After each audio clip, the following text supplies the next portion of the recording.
ప్రజలారా వినరండి ఈ సత్య సువార్త, సర్వజనులారా కనరండి ప్రభు సత్య సువార్త.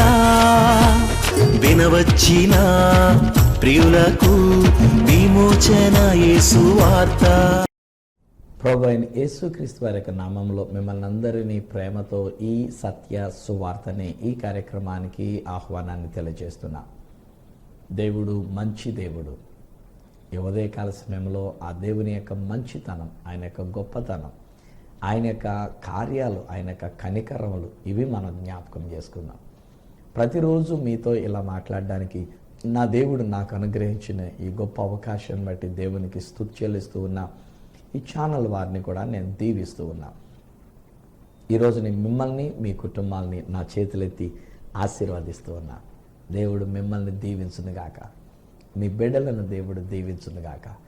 బహుశా ఈరోజు ఒక కుటుంబం మీరు ఏదో ఒక మంచి కార్యక్రమాన్ని మీరు తలపెట్టుకొని ఉన్నారు. మీరు ఒక ప్రార్థన ఆశీర్వాదము కావాలని మీరు మనసులో అనుకుంటూ ఉన్నారు. అందుకే మీ కొరకు నేను మొదటగా చిన్న ప్రార్థన చేయాలని ఆశపడుతున్నాను. ఈరోజు ఒకవేళ ఏ స్పెషల్ అకేషన్ మీకుందో, లేక ఏ విషయం కొరకు మీరు కనిపెడుతూ ఉండి ఉన్నారో, ఏ విషయం కొరకు మీరు ఆలోచిస్తూ ఉండి ఉన్నారో, లేక ఏ విషయం కొరకు ఒక ప్రార్థన ఆశీర్వాదము కావాలని మీరు కోరుకొని ఉన్నారో, ఈరోజుని మీ దైవజనుడితో పాటుగా బహుశా మీరు ఏ చర్చికి అయితే వెళ్తున్నారో ఆ చర్చిలో ఉండేటువంటి ఒక దైవజనుడు, లేకపోతే మీకున్నటువంటి ఒక పాస్టర్ గారు, వారితో పాటుగా ఈరోజు నా నుండి అయినటువంటి యొక్క దీవెనలు కూడా మీ మీద నేను ప్రకటిస్తున్నా. ప్రార్థన చేద్దామా? దేవుని యొక్క ఆశీర్వాదాన్ని అడుగుదామా? నాతో ఏకీభవించండి. మీరు కూడా దేవుని వైపు చూడండి. మీరు కూడా దేవుని సన్నిధిలో కనిపెడుతూ ఉండండి. ఈరోజు మీరు అనుకున్న ఆ పని విషయంలో దేవుడు మీకు విజయాన్ని అనుగ్రహిస్తూ ఉన్నాడు. మీ యొక్క పోరాటంలో దేవుడు మీకు విజయాన్ని అనుగ్రహిస్తున్నాడు. అమలేకీయులతోటి యుద్ధమో, లేకపోతే మరి ఏ పరిస్థితులతోటి యుద్ధమో, ఈ రోజున బహుశా ఈ కోర్టు కేసుకు మీరు వెళుతూ ఉండి ఉన్నారు. ఏ సమస్య కొరకు మీరు ఎదురడడానికి అన్నట్టుగా మీరు సిద్ధంగా ఉండి ఉన్నారు. But just believe in God. దేవుని యందు మీ నమ్మిక ఉంచండి. ఆ దేవాతి దేవుడే ఆయన మీ కొరకు గొప్ప విజయాన్ని దేవుడు అనుగ్రహిస్తున్నాడు. చిన్న ప్రార్థన. తండ్రి, నీకు వందనాలు. ఈరోజు ఎందుకో నేను చివరిలో చేసే ప్రార్థన కంటే మొదటిగానే ఒక ప్రార్థన చేయడానికి మీరు నన్ను ప్రేరేపించారు. అందుకు మీకు వందనాలు. నాన్న, ఎవరో ఒక కుటుంబం బహుశా వారొక కార్యక్రమాన్ని చేపడుతూ ఉన్నారు. వారొక విషయాన్ని ఆలోచన కలిగి ఉన్నారు, లేక ఒక పోరాటంలో వారు ఉండి ఉన్నారు. ఒక విషయంలో వారికి విజయం కావాలని ఎదురు చూస్తూ ఉండి ఉన్నారు. అటు విషయంలో వారికి విజయం కలుగునట్లుగా నీ సేవకుడిని నేను నా చేతులెత్తి నేను ప్రార్థన చేస్తూ ఉన్నా. Thank you holy spirit of God. పరిశుద్ధాత్మ, మీకు వందనాలనైనా. తండ్రివైన దేవా, నీకు వందనాలనైనా. మీకు స్తోత్రాలనైనా. మా ప్రియ ప్రభు అయిన యేసు, మీకు స్తోత్రాలు మేము చెల్లించుకుంటున్నాం. మీరు మాకు విజయాన్ని ఇచ్చేశారు నాయన. మీరు మా కొరకు కార్యమును చేసి ఉన్నారు నాయన. కనుక నీకు స్తోత్రాలు ఏమేమి చెల్లించుకున్నాను. ఈ కుటుంబం ఏ కార్యక్రమం అయితే ఈరోజు తలపెడుతున్నారో, ఏ కార్యక్రమం అయితే ఈ వారంలో వారు తలపెట్టుకుని ఉన్నారో నాన్న, ఏ విషయం కొరకు వారు ఎదురు చూస్తూ ఒక దైవజనుడు మా కొరకు ప్రార్థిస్తే ఎంత బాగుండని వారు తలంచారో, ఈరోజు మీరు నన్ను ప్రేరేపించి వారి కొరకు ప్రార్థన చేయడానికి అవకాశం ఇచ్చినారు. కనుక వీరి కొరకు నేను ప్రార్థిస్తున్నాను. యేసు నామములో వీరికి విజయము కలుగునుగాక. యేసు నామములో వారి యొక్క పనిలో వారికి విజయము కలుగునుగాక. అద్భుతమైన కార్యం వారికి జరగునుగాక. Thank you daddy. నీ సేవకుడైన నా ప్రార్థన మీరు ఆలకించినందుకు, నా ప్రార్థనకు మీరు జవాబు ఇచ్చినందుకు, ఈ కుటుంబంలో నీ ఒక మేలు జరిగించినందుకు, విజయాన్ని ఇచ్చినందుకు, నీ కుటుంబం యొక్క కార్యక్రమాలలో వారికి కావలసిన ఘనతనిచ్చినందుకు మీకు కోటి కోటి స్తుతులు మేము చెల్లించుకుంటూ ఈ బిడ్డలను దీవిస్తూ యేసు శక్తిగల నామమున ప్రార్థించి పొంది ఉన్నాము తండ్రి. ఆమేన్, ఆమేన్. వెల్ స్నేహితులారా, ధైర్యంగా ఉండండి.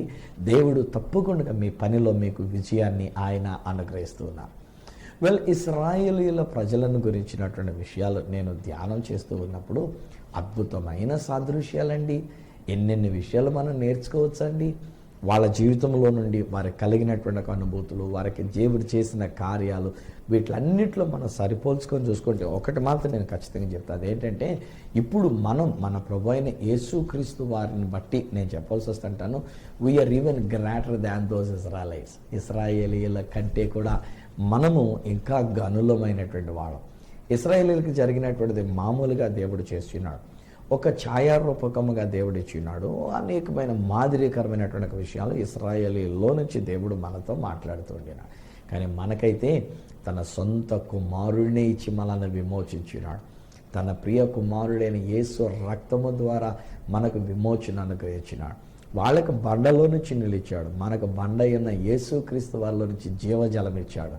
వారికి దేవదూతలు తినే ఆహారం అనేటువంటి ఒక మన్నాన్ని ఇచ్చాడు. మనకు పరలోకము నుండి దిగు వచ్చిన జీవాహారమైనటువంటి ఒక యేసునే మనం భుజించడానికి అన్నట్టుగా మనకు ఇచ్చినాడు. సో ఇలా నేను కంపేర్ చేసుకుంటే ఇశ్రాయేలీలైనటువంటి వారి విషయంలో అనేకమైనటువంటి చారిత్రాత్మకమైన విషయాలలో వారి కంటే మనలను ఇంకా ఘనంగా దేవుడు చూస్తున్నాడు. అందుకే వారిలో నుంచి ఒక చిన్న ఇల్లస్ట్రేషన్గా కనుక మనం చూసినట్లయితే నిర్గమకాండం 19వ అధ్యాయంలో ఒక చక్కని మాటలు అక్కడ తెలియచేస్తూ ఉంటాడు. మీరు చదువుకోవాలి ఫ్రెండ్స్. ఏదో నేను మాట్లాడుతున్నప్పుడు మీరు మాటలు వినడం మాత్రమే కాకుండా నేను ఏ అధ్యాయాల గురించి చెప్తున్నానో, ఏ రెఫరెన్సెస్ గురించి చెప్తున్నానో ఆ రెఫరెన్సెస్ మీరు చదువుకున్నప్పుడు నేను చెప్తున్న ఈ విషయాలు మీకు అర్థమవుతూ ఉంటాయి. దాన్ని మీరు అధ్యయనం చేసుకోవడానికి అవుతుంది. దాన్ని మీరు ధ్యానించుకొని గ్రహించడానికి వీలవుతూ ఉంటుంది. పరిశుద్ధాత్మ దేవుడు మీకు తెలియచేస్తూ ఉంటాడు. I'm just nothing. నేను కేవలం ఏదో మీ ముందుకు వచ్చాను, ఒక అర్ధగంట ప్రతిరోజు ఉదయకాలంలో మీకు కనబడి ఇశ్రాయేలీల యొక్క చరిత్రలో నుండి కొన్ని విషయాలు అనేటువంటి రీతిగా ఇలాగున నేను మీతో మాట్లాడుతున్నాను. కానీ గ్రహింప చేసేవాడు దేవుడే, అర్థమయ్యేటట్టుగా చేసేవాడు దేవుడే, నిజానికి మీకు బోధించేటువంటి వాడు కూడా పరిశుద్ధాత్ముడే, నేను కాదు. నాకును పరిశుద్ధాత్ముడు తెలియజేస్తున్నాడు. నేను ఇక్కడికి వచ్చి ఇలాగ కూర్చొని మీతో మాట్లాడడం మొదలుపెట్టినప్పుడు పరిశుద్ధాత్ముడు నాలో నుండి, నా హృదయంలో నుండి, నా నోటిలో నుండి తన యొక్క మాటలను మీతో పలికింపచేస్తున్నాడు. ఈరోజు నేను ఆలోచన చేస్తానంటే 19వ అధ్యాయం సూపర్ అధ్యాయం అండి. నిర్గమాకాండంలో నుంచి నిర్గమాకాండం 19వ అధ్యాయంలో యాక్చువల్లీ ప్రభు రాకడ కొరకైనటువంటి అద్భుతమైనటువంటి విషయాలు అక్కడ ఆయన తెలియచేస్తున్నారు. సో ఈ రోజున మనకున్న కొంచెం నిమిషాలలో అద్భుతమైనటువంటి సందేశాన్ని మనం గ్రహించడానికి ప్రయత్నం చేద్దామా? మొదటిగా 19వ అధ్యాయం మొదటి వచనాల దగ్గరలో గనక మనం చూసినట్లయితే దేవుడైన యెహోవా మోషే గారి విషయంలో మాట్లాడుతుంటున్నాడు. మోషే, ఈ ప్రజలైనటువంటి వారందరూ కూడా పరిశుద్ధ జనముగా, రాజులైన యాజక సమూహముగా వీరుండాలి. ప్రియమైన స్నేహితులారా, ఇందులో యాక్చువల్లీ 19వ అధ్యాయంలో యేసు రాకడ కొరకైనటువంటి సూచనలు, రాకడలో జరిగేటువంటి విషయాలు ఇక్కడ కనబడుతున్నాయి. ఆ ప్రభు రాకడ సమయానికండి మనం పరిశుద్ధమైన జనముగా ఉండాలి, పరిశుద్ధమైన సంఘముగా ఉండాలి, పరిశుద్ధమైన యాజక సమూహముగా ఉండాలి. యాజకులు అని అంటే విజ్ఞాపన చేసేటువంటి వాడు, ప్రజలందరి పక్షంగా దేవునికి మొర్రపెట్టేటువంటి వాడు. సో ఈ దినాన్ని ఈ నా మాటలు వింటున్న క్రైస్తవ సమాజం, ఈ నా మాటలు వింటున్న దేవుని బిడ్డలైనటువంటి వారికి నేను మనం చేసే మాట ఏంటంటే, ప్రభు త్వరగా వచ్చేస్తున్నారు. ఆయన వచ్చేలోగా మనం చేయగలిగినటువంటి ఒక పని ఏంటంటే ప్రజలందరి కొరకు మనం విజ్ఞాపన చేయాలి.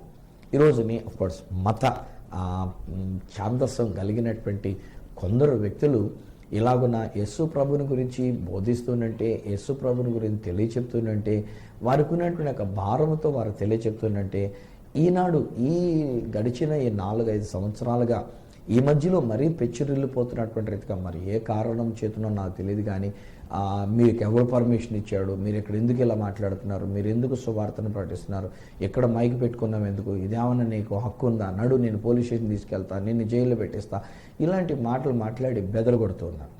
ఈ విషయంలో కూడా నేను ఉన్న సమాజానికి నేను చెప్పే మాటలు ఏమిటంటే, ఇలాంటివి ఏదో ఒకడెవడో వాట్సాప్లో పెట్టాడని దాన్ని ఉన్న వాళ్ళందరూ ఫార్వర్డ్లు చేయకండి ఫ్రెండ్స్. ఇది కొన్ని ఫేక్ ఉంటూ ఉంటాయి, చెడ్డ విషయాలు ఉంటూ ఉంటాయి, లేనిపోయిన అలా కల్పించి వాళ్ళు దాన్ని చక్కగా వీడియో తీపించి ఎవరిని ఏదో బెదరగొట్టినట్టుగా దాన్ని తీసుకొచ్చి మళ్ళీ వాట్సాప్లో పెడుతుంటే అది చూడండి. మనవాళ్ళు ఉన్నవాళ్ళు క్రైస్తవులు పాస్టర్ గారులు వీళ్ళు కూడా దాన్ని పదే మరల వాట్సాప్లో ఫార్వర్డ్లు చేయటం, అది ఒక విధంగా చెప్తే సాతానుగాడి యొక్క సాధనంగా మనం వాడబడుతున్నామేమో అనేటువంటి విషయాన్ని ఆలోచన చేయాలని నేను కోరుతూ ఉన్నా. మన దేవుడు మన పక్షంగా యుద్ధం చేసి ఉన్నాడు. దైవ సేవకులమైనటువంటి మేము మా చేతులెత్తి మిమ్మల్ని దీవిస్తున్నప్పుడు మీకు విజయం కలిగినది. చేతనైతే కలిగిన విజయాన్ని గురించి మనం ప్రకటించాలి తప్ప ఎవడో ఏదో బెదరగొట్టాడు, ఎవడో ఏదో అక్కడేదో చేశాడు, ఎవడో ఏదో పలకించాడు, లేకపోతే అడ్డంగించాడు, ఆటంకపరిచాడు, బోర్డు చించేశాడు, లేకపోతే ఆయన అక్కడి నుంచి వెళ్ళిపోయేటట్టుగా చేశాడు, ఇలాంటి విషయాలని వాట్సాప్లో పెట్టకండి. నేను చెప్తున్న మాట అర్థమైందా? మీకే నేను చెప్తున్నాను. ఒకవేళ ఎవరైనా అలాగని కనుక ఏదైనా ఒక విషయం వస్తే దాన్ని వాట్సాప్లో మరలా ఫార్వర్డ్ చేయటం అనేటువంటి చేయకండి. మీ దగ్గర షిఫ్ట్ డిలీట్ అని అంటారు. చిన్నప్పుడు నేను ఎప్పుడో ఒకసారి నేర్చుకున్నా. షిఫ్ట్ డిలీట్ అంటే ఇక పూర్తిగా లేకుండా తీసేయడం అనేటువంటి రీతిగా. సో అలా డిలీట్ చేసేయండి తప్ప దాన్ని ఫార్వర్డ్లో చేయొద్దు. సో ఇక్కడ దేవుడు కోరుతున్న మాట ఏమన్నాడంటే, ప్రభుని రాకడ సమీపించిన కడవరి దినాల్లో మనమందరం పరిశుద్ధమైన వారముగా ఉండాలి, యాజకులముగా మనం ఉండాలి, అందరి కొరకు మనం ప్రార్థన చేయాలి. నా మటుకు నా భారం అదండి. ఈరోజు నేను ఒకవేళ వయసులో నేను పెరుగుతూ ఉన్నా, నిజానికి ఈ శరీరానికి రెస్ట్ కావాలనేటువంటి రీతిగా, విశ్రాంతి కావాలనేటువంటి రీతిగా శరీరం కోరుతూ ఉన్నా, నాకు కాసేపు నిద్రపోతే బాగుంటుంది, కాసేపు రెస్ట్ తీసుకుంటే బాగుంటుంది అనేటువంటి ఒక మనసు ఆలోచన నాకు ఉంటూ ఉన్నా, మీ కొరకు నేను ప్రతిరోజు ఉదయం ఎలాగనో వచ్చి మీ కొరకు ఈ సత్య సువార్తను ప్రకటించడంలో గల కారణం ఏంటంటే, నేను ఇజ్రాయెల్ దేశానికి వెళ్ళినప్పుడే కానివ్వండి, ప్రపంచ దేశాల్లో జరుగుతున్న విషయాల్ని నేను ఆలోచించినప్పుడే కానివ్వండి, ప్రభుని రాకడ, రెండవ రాకడ ఎంత సమీపించిందో అది నేను తెలుసుకున్నాను కనుక మౌనంగా ఉండలేకపోతూ ఉన్నా. నేను రెస్ట్ తీసుకునడానికి అన్నట్టుగా నేను ఉండలేకపోతూ ఉన్నా. ఈరోజు నేను మీ కొరకు ఈ సత్య సువార్త నేను ప్రకటిస్తున్నా. హే ఫ్రెండ్స్, ఒకవేళ ఇంకనూ ఏదైనా విషయంలో అపరిశుద్ధమైన జీవితం ఉండి ఉంటే, ఇంకనూ ఏదైనా విషయంలో ఒకవేళ మనం చేయవలసినంతగా ప్రార్థన చేయలేకపోతూ ఉంటే, ఇంకనూ ఏదైనా విషయంలో ఒకవేళ మనం అనేక మందిని ప్రభు రాకడ కొరకు సిద్ధపరచవలసిన వారంగా ఇంకా లేకుండా ఉంటే, ఈరోజు క్రీస్తు ప్రేమతో నేను చెప్తున్నానండి, ఏమంటే మీరు ఒకవేళ ఉద్యోగస్తులై ఉండొచ్చు, ఒకవేళ మీరు ఉద్యోగం లేని సామాన్యమైన వ్యక్తులై ఉండొచ్చు, అమ్మరే సిస్టర్ గారు మీరు ఇంట్లోనే ఉండేటువంటి ఇళ్ళాలై ఉండవచ్చు, డజంట్ మ్యాటర్ అమ్మా. ప్రభు త్వరగా వచ్చేస్తున్నారు. ఆ ప్రభు రాకడ గురించి మనం ఇతరులకు చెప్దాం. మనం ప్రభు రాకడ గురించి అనేక మంది కొరకు విజ్ఞాపన చేద్దాం. వాళ్ళు పరిశుద్ధంగా ఉండాలని ప్రార్థన చేద్దాం. మనం పరిశుద్ధంగా ఉందాము, వాళ్ళు కూడా పరిశుద్ధంగా ఉండాలి అనేటువంటి ఒక భావనతో మన ప్రార్థనలో కనిపెట్టుకోవాలని నేను మీకు మనవి చేసుకుంటూ ఉన్నాను. రెండవది, తర్వాత ప్రభువారు మాట్లాడుతూ ఏమంటారంటే, ఇదిగో మోషే, ఈ ప్రజలైనటువంటి వారు ఈ కొండ దగ్గరికి, అనగా ఈ పర్వతం దగ్గరికి, అనగా అది హోరేబు కొండ అన్నమాట. యాక్చువల్లీ నిర్గమాకాండంలో 3వ అధ్యాయంలోనే దేవుడు మోషేని పిలిచినప్పుడు అంటాడు, ఈ హోరేబు కొండ దగ్గరికి మీరు వచ్చి నన్ను సేవిస్తారు అని చెప్పేసి అని అంటాడు. అందుకనే మోషే గారు ఐగుప్తులో నుండి ఇశ్రాయేలు ప్రజలైనటువంటి వారిని విడిపించిన తర్వాత, ఎర్ర సముద్ర మార్గము దాటిన తర్వాత వాళ్ళు యువతలకు వచ్చి మారా అనేటువంటి స్థలము, ఎల్లీం అనేటువంటి ఒక స్థలము, రెఫీదీం అనేటువంటి ఒక స్థలము, సీను అరణ్యము అనగా సీనాయి ప్రదేశము, ఈ ప్రదేశంలో వచ్చి హోరేబు కొండ దగ్గరికి వచ్చినారు. అప్పుడు దేవుడు మాట్లాడుతుంటాడు, మోషే నీవు ఈ కొండ మీదకి ఎక్కిరమ్ము, ఈ కొండ మీదకి ఎక్కిరమ్ము. హే ఫ్రెండ్స్, ఈరోజు ఉన్న కొంత సమయంలో మొదటి ఒక ఎపిసోడ్లోనే నేను మీతో పంచుకున్నటువంటి మాట్లాడంటే, ప్రభువారు వచ్చినప్పుడు రెండవ రాకడలో జరిగే మొదటి ఘట్టం ఏమిటనంటే, ఎవరు పరిశుద్ధ సంఘముగా ఏర్పడి ఉన్నారో, doesn't matter what name it may be, ఒకవేళ అది ఒక బాప్టిస్టు సంఘము కావచ్చు, ఒక లూథరన్ సంఘం కావచ్చు, ఒక సిఎస్ఐ సంఘం కావచ్చు, ఒక ఫెలోషిప్ కావచ్చు, ఒక సహవాసము కావచ్చు, లేకపోతే ఒక పెంతెకోస్తు సంఘం కావచ్చు. ఈ సంఘముల యొక్క పేర్లు మనం పెట్టుకున్న దానిని బట్టి కాదు. ఒక్కొక్కసారి మన వాళ్ళు కూడా మరీ క్రేజీ అయిపోయి ఎక్కువైపోయి, అబ్బే మా సంఘమే వెళ్తుంది పరలోకానికి, మా సంఘమే ఎత్తబడుతుంది అనేటువంటి రీతిగా కొంతమంది చెప్పండి. నేనంటాను మా సంఘమే ఎత్తబడుతుంది అనేటువంటిది ఒక గర్వం. అలాంటి గర్వము కలిగిన వాళ్ళు 100% వాళ్ళు ఎత్తబడడం జరగదు. సో వద్దు, మనతో పాటు అందరూ రావాలని కోరుకుందాం. మనము వెళ్దాము మధ్యాకాశానికి, అందరూ కూడా రావాలని కోరుకుందాం. సో ప్రభుని రాకల్లో జరిగే మొదటి ఘట్టం ఏంటంటే, ఆయన మధ్యాకాశం వరకు వస్తున్నారు. మధ్యాకాశానికి పరిశుద్ధ సంఘముగా, సార్వత్రిక సంఘముగా, డినామినేషన్లు అనేటువంటి ఒక పేరు లేకుండా ఎవరైతే యేసు రక్తములో కడగబడిన వారై ఉంటారో, పరిశుద్ధపరచబడిన వారై ఉంటారో, ప్రభునందు విశ్వాసం ఉంచిన వారై ఉంటారో, అనేక మంది కొరకు విజ్ఞాపన ప్రార్థన చేసేవారై ఉంటారో, వారు ఆ మధ్యాకాశానికి ప్రభువుని ఎదుర్కొనడానికి వెళ్ళడమే ఈ 19వ అధ్యాయంలో దేవుడైన యెహోవా మోషేతో మాట్లాడుతూ ఇక్కడికి ఎక్కి రమ్ము అని అంటాడు. నేను ఆ కొండ మీదకి దిగొస్తా, నీవిక్కడికి ఎక్కి రమ్ము అనేటువంటి మాటసి ఆయన మధ్యాకాశానికి దిగి రావడం, ఆ కొండ శిఖరం మీదకి దిగి రావడం, మోషే గారు కింద నుంచి ఆ మధ్యాకాశానికి అనగా కొండ శిఖరం మీదకి ఎక్కి వెళ్ళటం, ఇది ప్రభుని రాకడలో ఉండేటువంటి ఒక సాదృశ్యం. ఈరోజు నేను మిమ్మల్ని కూడా సూటికి ప్రశ్న అడగనా? మరి మీరు కూడా సిద్ధపడి ఉన్నారా? నా ప్రియ స్నేహితులారా, మీరు పరిశుద్ధంగా జీవిస్తూ ఉన్నారా? పరిశుద్ధత అంటే మనం చక్కగా స్నానం చేసి పౌడర్ రాసుకొని మంచిగా నీట్గా తయారయ్యి ఇది కాదు నేను చెప్తుంది. మన మనస్సు పరిశుద్ధంగా ఉండాలి. బయటికి మనం ఒకవేళ ఎంత మంచిగా ఉంటున్నా, ఎంత నీట్గా మనం డ్రెస్ చేసుకొని ఉన్నా, ఎంత పరిశుద్ధంగా సబ్బులతో మనం శుద్ధి చేసుకొని స్ప్రేలు కొట్టుకొని ఒకవేళ ఇవన్నీ చేసినా ఇది కాదు. దేవుడు చూచేది అంతరంగాన్ని చూస్తాడు. ఈ లోపల కుళ్ళు కుషుంతం పెట్టుకొని, ఈ లోపల అసూయ ద్వేషాలు పెట్టుకొని, ఈ లోపల ఒకరి మీద ఒకరితో మనం కక్షలు పెట్టుకొని వేరే తాత్పర్యాలు పెట్టుకొని ఉంటే నేనంటాను అది పాపమే కదా, మరి అది అపరిశుద్ధమైనటువంటి ఒక జీవితమే కదా. అలాంటప్పుడు అలాంటి అపరిశుద్ధంగా ఉండినటువంటి వాళ్ళు ఎత్తబడేటువంటి వారిగా ఉండరేమో కదా. మరి ఒకసారి ఆలోచన చేసుకోండి. సో ఈ రోజున మనం ఏం చేద్దామంటే అందరినీ ప్రేమిద్దాం, అందరి విషయంలో మనం మంచి హృదయాన్ని కలుగుందాం, అందరితో సమాధానం కలుగుందాం, అందరితో మనం మంచిగా సమాధానంగా శాంతియుతంగా జీవించడానికి ప్రయత్నం చేద్దాం.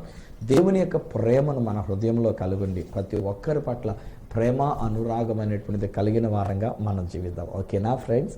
మీరు పరిశుద్ధమైన వారుగా ఉండాలని కోరుకున్నా. ఒకవేళ ఇంకను మీలో అనగా ఈ నా మాటలు వినుచున్న ఈ కుటుంబంలో ఒకవేళ ఎవరైనా ఒకరు ఇంకా పరిశుద్ధత లేకుండా ఉండి ఉంటే ఈరోజే యేసు రక్తం మీ మీద నేను ప్రక్షాళన చేస్తున్నా. యేసు రక్తముతో మీరు శుద్ధి చేయబడదురుగాక. ఇదే ప్రభువారు దేవుడైన యెహోవా మోషేతో మాట్లాడుతూ ఆయన చెప్తున్నటువంటి మాటలు ఏమంటారంటే, మోషే నువ్వు మొట్టమొదటి ప్రజల దగ్గరికి వెళ్ళు, నేడును రేపును వారిని పరిశుద్ధపరచుము, 3వ నాటికి వారు సిద్ధముగా ఉండవలెను, 3వ నాడు నేను కొండ శిఖరం మీదకి దిగి వచ్చినప్పుడు నీవు అప్పుడు నా దగ్గరికి ఎక్కి రావాలి అనే మాట అంటూ ఉన్నాడు. పరిశుద్ధపరచబడేటువంటిది దేని వలన పరిశుద్ధపరచబడగలము? హెబ్రీలకు రాసినటువంటి ఒక పత్రిక 9వ అధ్యాయంలో వ్రాయబడిన మాటలు ఏంటంటే, రక్తము వలననే మనం పరిశుద్ధపరచబడతామంట. అది కూడా ఒకవేళ అప్పటికి వాళ్ళకి తెలిసినటువంటి ఒక విషయం ఏంటంటే గొర్రె మేకల యొక్క రక్తము ద్వారా. ఎందుకంటే దేవుడు పాత నిబంధనలో బలియాగాల గురించి చెప్తాడు. తర్వాత పైకెక్కిన తర్వాత దేవుడు మోషేతో మాట్లాడుతున్నప్పుడు ఇంటికి ఒక గొర్రె పిల్లను వధించాలి, లేక ఒక మేక పిల్లను వధించాలి, లేదు అని అంటే మరీ డబ్బులు లేకపోతే కనుక ఒక పావురపు పిల్లనైనా వధించాలి. దాని రక్తాన్ని మీ యొక్క చర్మం మీద, లేక మీ యొక్క చెవుల మీద, మీ వ్రేలు మీద, మీ కాలి బొట్టల మీద ఎలాగన్నా ప్రోక్షించాలి. తద్వారా యాజకుడు మీరు శుద్ధి చేయబడారని డిక్లేర్ చేయాలనేటువంటిది అంటూ ఉంటాడు. కానీ ఆ హెబ్రీ పత్రికలోకి వచ్చేసరికల్లా గొర్రె మేకల యొక్క రక్తము వలన మనం శుద్ధి చేయబడడం లేదు. అలా అనుకుంటే కనుక నిజానికి మనకిప్పుడు యేసు ప్రభు వారు కూడా ఈ లోకంలోనికి రావాల్సిన అవసరతే లేదు కదా. ఇన్ని గొర్రెలు ఉన్నాయి, ఇన్ని మేకలు ఉన్నాయి, వాటిలో ఏమైనా కట్ చేసి వాటి యొక్క రక్తంతో కూడా మనం శుద్ధి చేయబడ్డాము అనేటువంటిదిగా మనం అనిపించుకోవచ్చు కదా. కానీ అది కాదు. అక్కడ చెప్పబడుతున్న మాట ఏంటంటే, మనందరి కొరకు, మనందరి పరిశుద్ధత కొరకు ఒకే ఒక్కసారి బలియాగముగా తను తాను సమర్పించుకున్న యేసు రక్తము వలననే మనం పరిశుద్ధపరచబడుతున్నాం. హే ఫ్రెండ్స్, ఈరోజు నేను మీకు చెప్తున్నాను, మన ఆచారాలు మనల్ని పరిశుద్ధపరచాలి.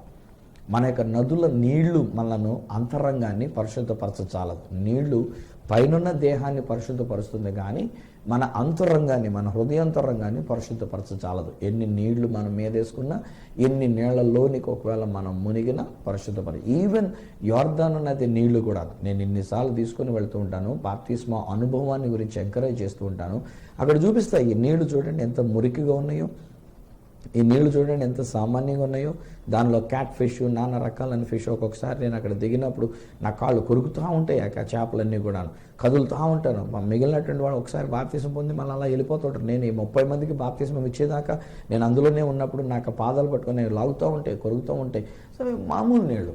నేను అక్కడ కూడా ఇది చెప్తాను, నాయనా ఈ యోర్దాను నీళ్ల వల్ల మనం పరిశుద్ధపరచబడటం లేదు, దేవుని మాట చేత మన హృదయాంతరంగం పరిశుద్ధపరచబడాలి. యేసు రక్తము చేత మనం పరిశుద్ధపరచబడాలి. ఈరోజు నేను డిక్లేర్ చేస్తున్నా, ప్రభు త్వరగా వచ్చేస్తున్నారు. ప్రభు రాకడ చాలా సమీపించినది. నేనైతే ఏ రోజుకి ఆ రోజే నేను చెప్పుకుంటూ ఉంటాను. ఒకవేళ ఈ రోజే ప్రభు వచ్చేస్తే, ఈవెన్ ఈ రోజు కూడా మాట్లాడుతున్నా స్నేహితులారా, ఒకవేళ ఈ రోజు ఈ ఉదయకాల సమయం దాటిన తర్వాత ఏదో క్షణం ఒకవేళ ప్రభు మధ్యాకాశానికి వస్తే, ఆ యేసు రక్తములో కడగబడినటువంటి మనం ఆ మధ్యాకాశానికి వెళ్ళగలుగుతాం. ఈ రోజు వచ్చేస్తారేమో అని ఎలా చెప్పగలరు అని ఒకవేళ మీరు అనుకోవచ్చు. ఇక్కడున్న మాటలేనండి. అక్కడ ఏమన్నారంటే, నేడును రేపును ప్రజలను పరిశుద్ధపరచు, 3వ నాటికి వాళ్ళు సిద్ధముగా ఉండవలను. ఇదే మోషే గారు కీర్తనలు రాస్తూ ఉన్నప్పుడు 90వ కీర్తన మోషే గారు రాసిన కీర్తన. ఆయన మాట్లాడుతుంటాడు, ప్రభువా నీ దృష్టికి 1000 సంవత్సరములు గతించిన నిన్నటి వలెనున్నవి అని అంటాడు. క్రొత్త నిబంధనలో పేతురు భక్తుని ద్వారా దేవుడు వ్రాయిస్తూ ఉన్నప్పుడు, పరిశుద్ధాత్ముడు గ్రంథాన్ని వ్రాయించినప్పుడు, మోసపోకండి, దేవుడు వెక్కిరింపబడడు, కొందరు ఆలస్యమని ఎంచుకున్నట్లుగా ప్రభు తన వాగ్దానం గురించి ఆలస్యం చేయవాడు కాడు, కానీ అంతటా అందరూ మారు మనసు పొందవలనని ఆయన మీ ఏళ్ల దీర్ఘశాంతం చూపిస్తున్నాడు. ఆయన దృష్టికి ఒక దినము 1000 సంవత్సరముల వలెను, 1000 సంవత్సరములు ఒక దినము వలెను ఉన్నవి అని చెప్పేసి అని అంటూ ఉంటాడు. అంటే ఇప్పుడు దేవుడు ఇక్కడ మాట్లాడుతూ, నిర్గమకాండం 19వ అధ్యాయంలో మాట్లాడుతూ, మోషే నువ్వు వెళ్ళు, నేడు వారిని పరిశుద్ధపరచు, రేపు వారిని పరిశుద్ధపరచు అని చెప్పినప్పుడు, నేడు అనగా ఒక దినము, రేపు అనేటువంటిది మరొక దినము. పరిశుద్ధపరచబడేటువంటి కార్యం యేసు రక్తము ద్వారానే పరిశుద్ధపరచబడ్డం అనేటువంటిది చరిత్ర ప్రకారంగా ప్రభువైన యేసుక్రీస్తు వారు ఈ లోకంలోనికి వచ్చి ఇప్పటికీ 2000 సంవత్సరాలు. కొందరు తెలియక ఎప్పుడు పుట్టాడో చెప్పండి అని మొన్న మధ్యన ఎవడో వాట్సాప్లో అడుగుతున్నాడు. నేను చెప్తాను పలానప్పుడు పుట్టాడని, పలానా గోత్రంలో పుట్టాడని. యేసుప్రభు ఎప్పుడు పుట్టాడో చెప్పమని చెప్పేసి అంటే దేవుడు దాన్ని మర్మంగా ఉంచినాడు. ఎప్పుడు పుట్టాడు చెప్పమంటే మేమేం చెప్తాము? ఒకటి తెలుసు, బెత్లెహేం అనే గ్రామం ఉన్నది, బెత్లెహేంకి నేను తీసుకెళ్ళాను. యెరూషలేం అనే ఊరున్నది, యెరూషలేమునికి నేను తీసుకుని వెళ్ళాను. అక్కడ ఆయన జన్మించినారని 2000 సంవత్సరాలుగా ప్రజలు వెళ్ళి ఆ దేవుని సేవిస్తూ ఉన్నారు. కాకపోతే పలానా స్పాట్ కూడా వాళ్ళు ఏదో పెద్దలు పెట్టారు కనుక తప్పితే, లేకపోతే దేవుని యొక్క దృష్టిలో ఏంటంటే పలానా స్పాట్ పెడితే అక్కడ ఉన్న మట్టి అంతా తీసుకొచ్చేస్తారు కదా ఎవరైనా సరే. మరి ముఖ్యంగా మన ఇండియన్స్ అంతా సెంటిమెంట్లతో మనం ఉంటాం కదా. మనమే కనుక అక్కడికి వెళ్తే అక్కడ మట్టి అంతా తవ్వుకొచ్చేస్తాం, పెద్ద గొయ్యి ఏర్పడిపోయి ఉండదు అక్కడ.